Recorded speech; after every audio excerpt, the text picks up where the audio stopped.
가시고 또 우리는 그것을 어떻게 분별을 해야 되는가 문제를 얘기하려고 합니다. 오늘 동영상도 보셔서 알겠지만 인생은 선택의 연속입니다. 또 선택을 하기 위해서는 우리는 반드시 분별을 해야 되는 것이 맞고요.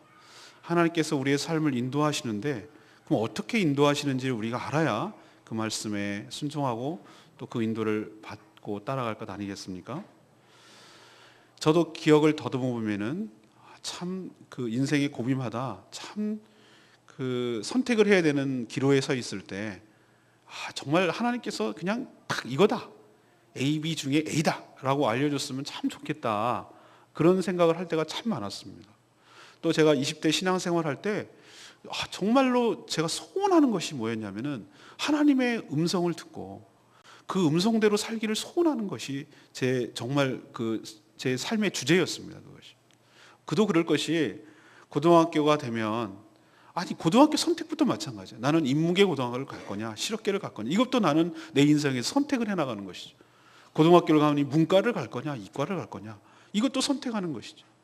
또 고3이 되었더니 그러면은 어느 학교를 갈 거냐, 가고 싶다고 가는 건 아니지만 어쨌든 내가 어느 학교를 선택할 것이냐, 또 학교를 간다 하더라도 내가 어느 전공을 선택할 것이냐, 이런 것이 늘 고민이었어요.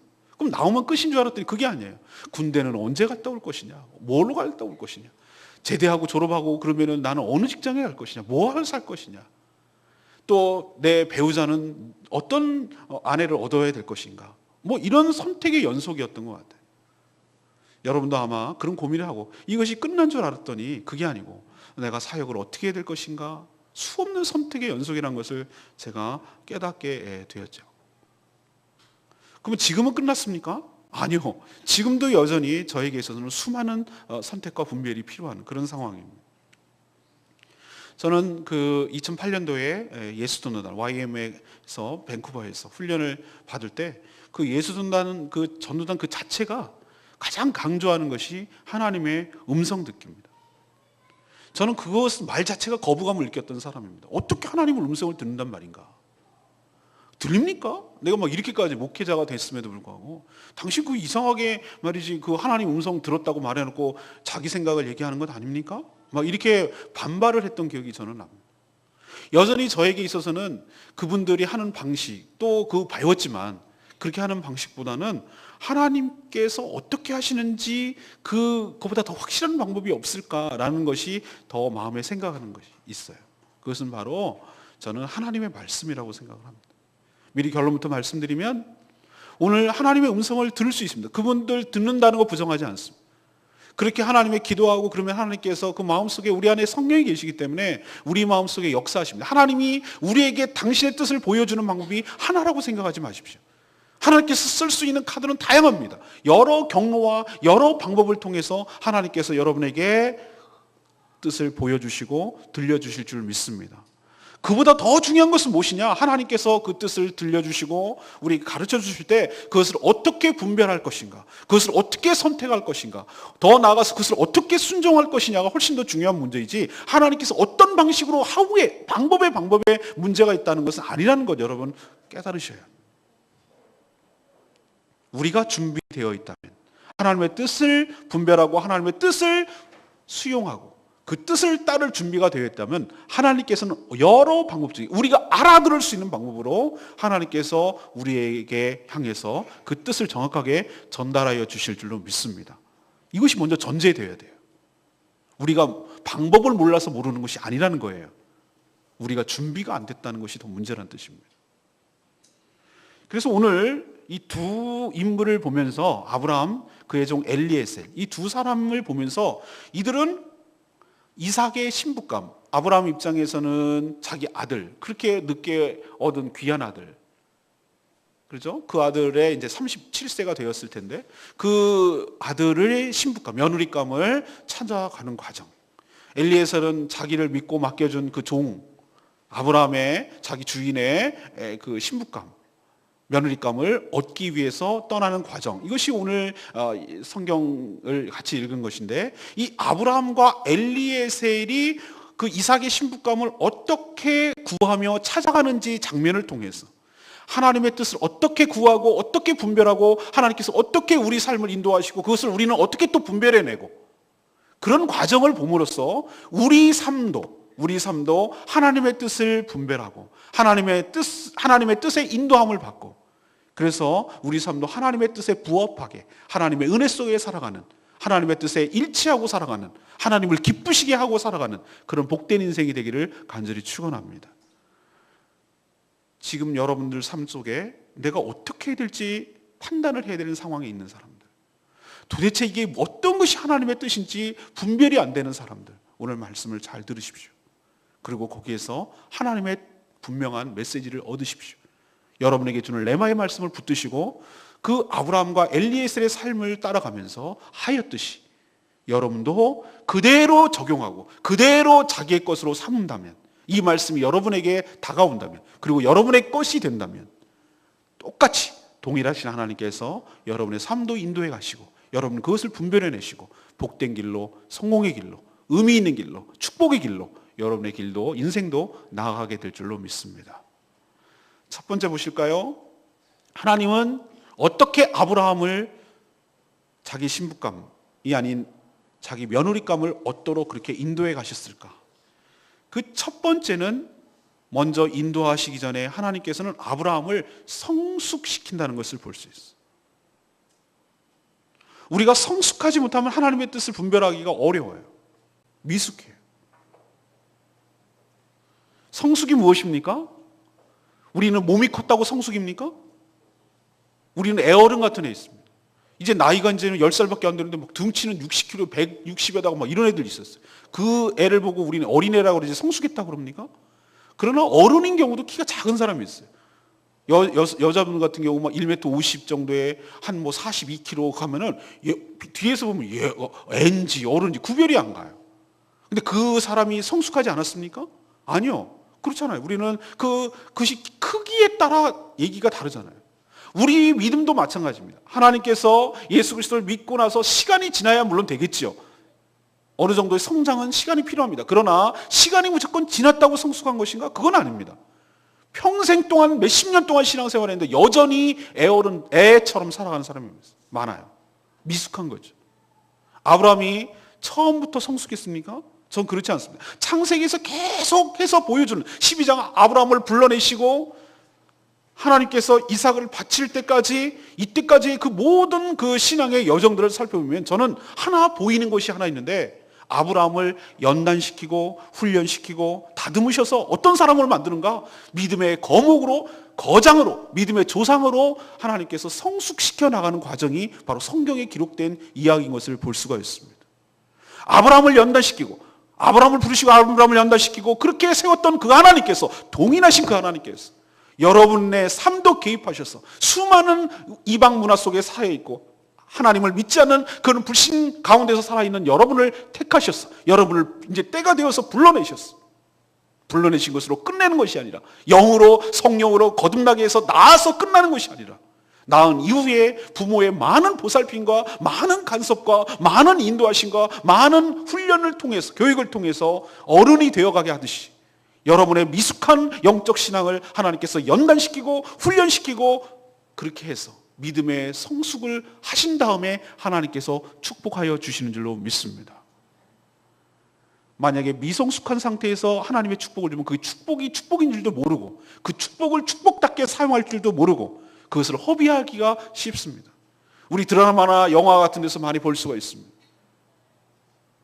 부모가 엄청나게 부자인데도 아직 덜 준비된 미성숙한, 나이만 먹었지 미성숙한 사람에게 재산을 상속했을 때 그것을 회사를 잘 이끌고 잘 다듬고 더 도약을 시키는 것이 아니라 하루아침에 며칠 안에 대해서 다 까먹어버리고 다 날리고 그 명성과 그것이 다 눈물로 끝나는 경우를 얼마나 많이 봅니까?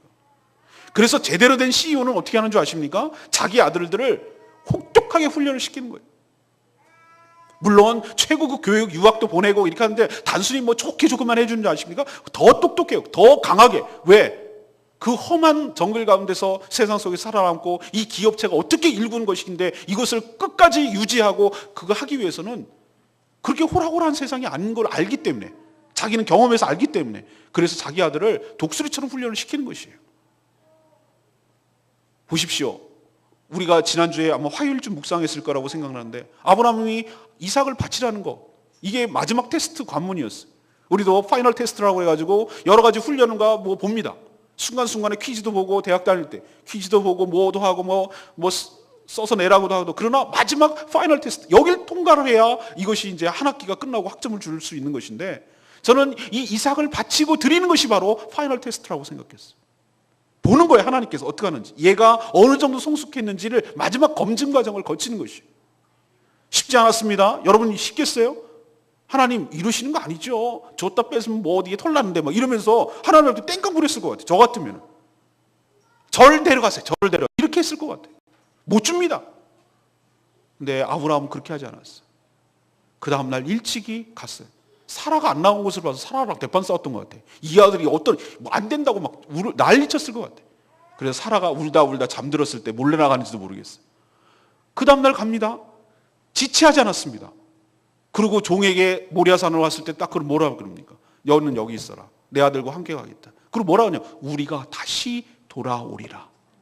아멘입니까? 이건 뭘로 암시하는 줄 아세요?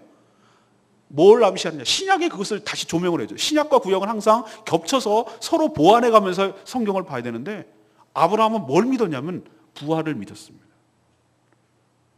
이렇게 하면 하나님께서 봐주시기, 그렇게 생각한 게 아니에요. 우리처럼 에이 다 알고 나니까 이렇게 하면 스톱하겠지? 아니요, 그렇게 생각하지 않았어요. 우리는 다 알고 있으니까 그렇게 얘기할 수 있죠. 그렇지 않았어요. 아브라함은 뭘 믿었냐면은 실제로 번제를 드릴 거라고 생각을 했어요. 번제를 드리면 뭘 믿었냐면은, 뭘 어떻게 이 사람이 부활을 확신했냐면은 하나님께서 그렇게 하신다는 걸 알았기 때문에. 어떻게? 이 이삭이라는 씨를 통해서 이 땅과 이 자손이 주리라고 하는 하나님의 언약이 어떤 방식으로든 신실하게 지켜주실 것을 아브라함은 굳게 믿은 줄로 믿습니다. 이게 믿음이 커졌다는 증거예요. 그래서 번제를 드리라, 어떻게 드려가 아니고, 드려도 하나님께서 죽은 가운데, 우리는 죽은 가운데서 이 생명을 얻었단 말이죠. 자기가 100세에, 자기 안에 나이에 90세에 어떻게 보면 생물학적으로 끝난 거예요. 죽은 몸이에요. 죽은 몸에서, 아무것도 없는 곳에서 죽음에서 생명을 우리에게 잉태하셨다면, 이 아들 이삭도 하나님께 드렸을 때 하나님께서 드려받으시고 어떤 형식으로든지 이 아이를 다시 살려내셨어. 이 아이를 통해서 하나님께서 축복하시고 언약대로 민족을 이루시고 복을 주시고 이 땅을 차지하도록 하여 주실 줄로 믿습니다. 그렇게 믿었기 때문에 깊이 고민하고 갈등한 것처럼 보이지만, 믿는 사람은 당연하고 자연스럽고 시간이 오래 걸리지 않고 지체하지 않습니다. 왜? 믿으니까. 그래서 아브라함은 그 다음날 일어나서 바로 이른 아침에 떠나고 거기까지 갈 수가 있고 칼을 이렇게 들 수가 있었던 것이, 하나님이 이 모든 과정을 지켜보고 계셨던 것이. 어쩌면 하나님께서 우리에게, 여러분에게 엄청난 복을 주시고 이제 됐어, 합격, 이제부터는 축복에 구현되고 실현될 것이야 라고 하는 것을 마음속으로 생각하고 계신데, 여러분을 자꾸 테스트하고 계시고 가신데, 우리는 거기까지 못 넘어서서 안 돼요, 이러시면 안 돼요, 이러시는 거 아니에요, 뭐 이래가면서 하나님 앞에 주저하고 머뭇거리고 여전히 모리아상으로 못 가고 그 파이널 테스트를 통과하지 못해서 학점을 못 받아가지고, 그래서 하나님께서 우리에게 구체적으로 우리를 인도하시고 그 뜻을 보여주는데 힘들어 하시는지도 모르겠다, 이런 생각을 하는 것입니다. 사랑하는 여러분, 우리는 하나님의 뜻을 받기 전에 전제 조건이 하나 있습니다. 그것은 바로 우리가 하나님의 뜻을 알아들을 수 있을 만큼, 하나님을 신뢰하고 하나님을 알아가고 하나님의 약속을 믿을 만큼 하나님께서 허튼 말 하시지 않는다. 하나님께서 내가 상식적으로 이해가 안 가도, 도대체 내가 납득이 안 가는 이야기를 하셔도 하나님께서 분명히 무슨 뜻이 있을 것이다. 내 뜻에 반하고 나를 죽이는 것 같고 나를 다 빼앗는 것 같고 나를 끝내는 것 같은, 어쩌면 정반대로 가는 것 같은, 내 생각과 정반대로 가는 것 같아도 하나님께서 분명히 뭔 뜻이 있을 것이다. 하나님께서 분명히 뭔가 나에게 좋은 것을 주시기 위하여 이렇게 할 것이라는 그 신뢰, 그 믿음을 갖는 성숙이 있을 때 하나님의 뜻을 깨닫고 하나님의 뜻을 분별하고 하나님의 뜻을 인도받고 나갈 수가 있는 줄로 믿습니다. 이것부터 점검해 보십시오. 나는 신앙에 어느 정도 성숙했는가? 나는 하나님의 뜻에 이해가 안 가도 순종할 만큼 나는 믿음이 성숙됐는가? 그건 안 되고 그건 없는데, 그런 믿음은 전혀 없고 여전히 미숙한데 하나님 뜻만 알고 싶은 건 아닌가? 그래서 나에게 유리하게 써먹을도록 하나님께서 고급 정보를 주시면 그걸 잘 이용해가지고 하나님 A, B 얘기 빨리 B 그랬어. 여기 주식 투자하고 어느 땅 A, B 오케이 A 땅 사두면 오르고 주식도 오르고 뭐 이런 식으로 하나님의 뜻을 이용하려는 건 아니냐 이 말이에요. 전혀 반대인데 너 그거 내놔. 안 되는데요. 내놔. 안 되는데요.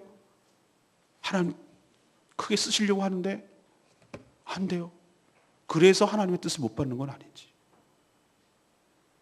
두 번째, 하나님 뜻을 인도함을 받기 위해서는 우리 믿음이 필요합니다. 어떤 믿음? 우리는 이삭이 바쳐질 때 됐다. 스톱. 내가 이제야 네가 하나님을 경외한 줄 알았다. 그리고 하나님께서 예비한 양, 순양 이삭 대신에 하나님께서 그 제사를 거두시지는 않았어요. 번제를 위해서 이삭 대신에 모리아산에서 순양을 예비하여 주신 줄로 믿습니다. 그래서 그 땅을 여호와 이레 하나님께서 산에서 준비하였다. 여호와 이레의 하나님을 경험한 줄로 믿습니다. 아브라함이 왜 이삭을 며느리를 구할 때 어떤 믿음으로 갖고 있냐면은 이삭을 대신해서 준비한 하나님의 순양을 준비해 두신 여호와 이레의 하나님께서 이삭의 신부 며느리감도 하나님께서 여호와 이레로 준비하여 주실 줄로 믿은 것이요. 이게 바로 우리가 하나님의 뜻을 인도함 받고 분별할 수 있는 그거예요. 비결이에요. 믿음이에요. 그러면서 종에게 뭐라고 얘기하냐면 이렇게 얘기합니다. 아직 누군지 어떻게 될지 하나님 전혀 몰라요. 지금 깜깜합니다. 미래의 일입니다. 그런데 그 엘리에셀 종에게 뭐라고 하냐면은 하나님께 오늘 7절 나오잖아요. 7절 보세요. 여러분.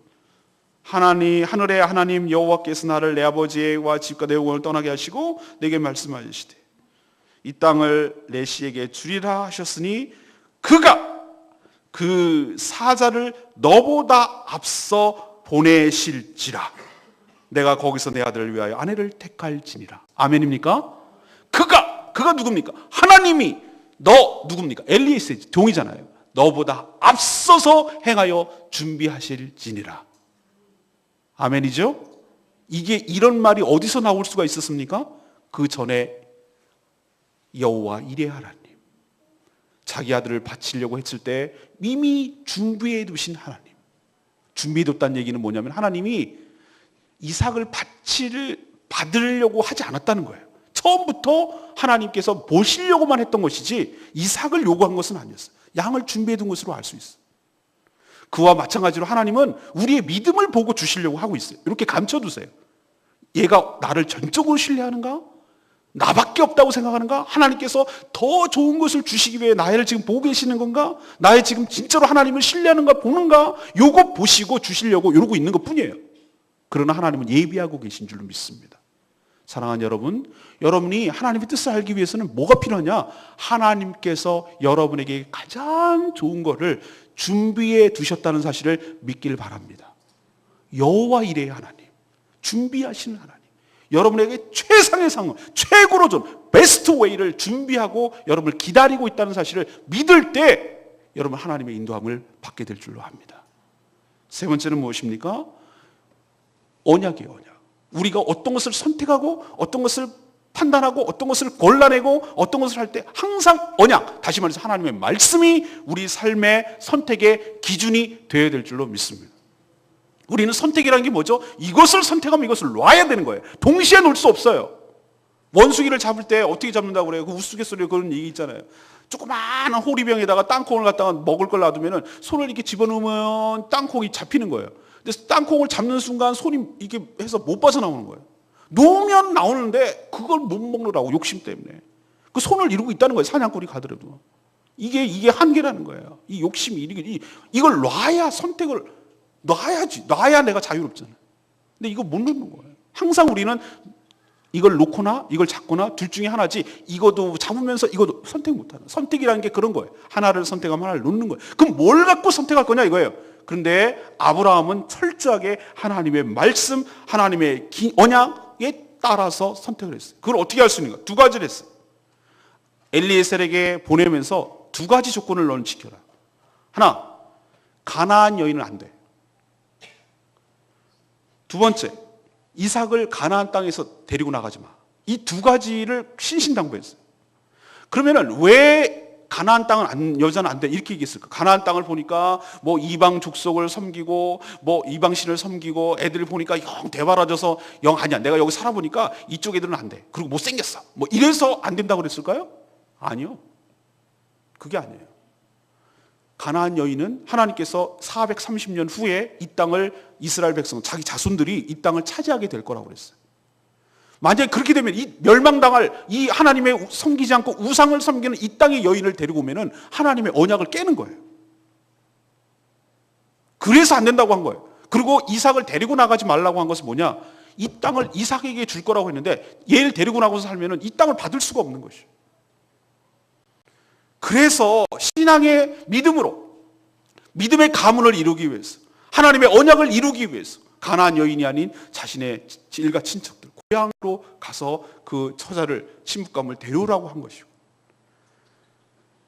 원래 그 당시로만 해도 아들이 글로 갈 수도 있었는데 아들을 절대 가나안 땅으로 내보내지 않으려고 한 것은 하나님께서 이 가나안 땅을 뭐 하기 위해서 축복하시고 약속의 땅으로 줬기 때문에 여기를 데리고 오지 말라고 하는 거예요. 만약에 그 여자가 처자가 신부감이 오려고 하지 않거든 이 언약은 무효라고까지 얘기를 했어요.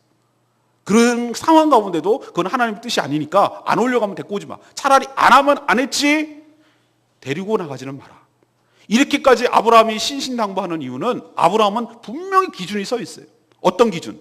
하나님의 뜻에 부합한 대로 하겠다.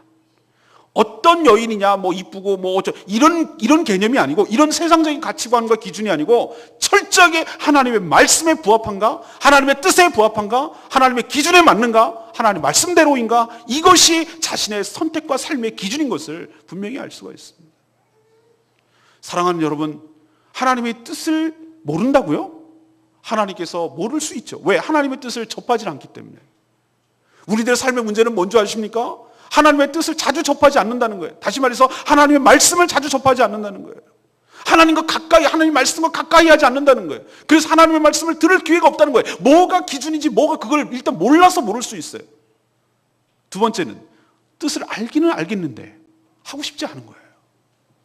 그 기준보다 또 다른 세상의 기준, 더 매력적인 기준. 야, 그 집 부자야? 그 집하고 하면 우리 사돈하고 잘 맺으면 우리가 잘 될 건가? 그 여자 이뻐? 뭐 이런 인간적인 욕심 때문에 하고 싶은 거예요. 하나님의 뜻보다는 그 인간적인 욕심이 더 우위에 있으니까 하나님의 뜻대로 인도함을 못 받는 이유가 거기 있는 거예요. 그러나 아브라함은 우리에게 분명히 가르쳐 줍니다. 하나님의 언약에 부합한가? 부합하지 않는가? 하나님의 뜻에 부합한가? 부합하지 않는가? 이거 하나 탁 보는 거예요.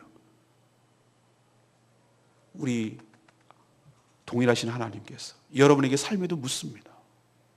여러분 하나님의 뜻에 부합하게 선택하시겠습니까? 하나님의 뜻대로 순종하시겠습니까? 그러면 하나님의 뜻을 인도함 받을 확률이 높아집니다. 사랑하는 여러분도 하나님의 뜻에 맞도록 선택과 판단의 기준이 하나님의 말씀이 되도록 그렇게 살아가는 저와 여러분 되기를 소망합니다. 마지막으로 아브라함이 보여준 것은 위임이에요. 위임. 모든 것이 자기가 다 해야 된다고 생각하지 않았어요. 하나님을 동일하게 경외하고 동일하게 신뢰하는 사람들의 이야기도 듣고 또 그것을 그에게 믿고 맡길 수 있는 그런 동일한 믿음을 가진 사람에 믿고 맡길 수 있고 위임할 수 있는 그런 마음도 가졌어요. 그래서 엘리에셀을 불러다가 엘리에셀이 어느 정도까지 신뢰를 했냐면은 하나님이 이삭을 안 주셨을 때 이 다메섹 사람 엘리에셀을 제가 그냥 상속자로 삼겠습니다. 양자로 삼아가지고 이럴 정도로 신뢰하는 사람이었어요. 근데 그 엘리에셀을 데려다가 아주 독특한 얘기를 합니다. 너는 내 허벅지 밑에 손을 넣어라. 허벅지라고 표현했지만 옛날에 개역 성경에는 뭐라고 하냐면 환도뼈 밑에 손을 넣어라 이랬거든요. 환도뼈가 뭡니까? 그리고 야곱이 그 야복강 나루에서 하나님과 천사와 씨름할 때 다친 곳이 어디입니까? 환도뼈입니다. 환도뼈가 뭘까? 저는 맨 처음에 굉장히 궁금해요. 지금은 그냥 허리 밑에 손을 넣어라 이렇게 얘기를 했잖아요. 허벅지 밑에 손을 넣어라 그랬거든요. 근데 이것이 무엇인가 공부하고 연구하고 해보니까 그 부위가 바로 할례 받은 부위예요. 할례가 뭔지 아시죠? 하나님께서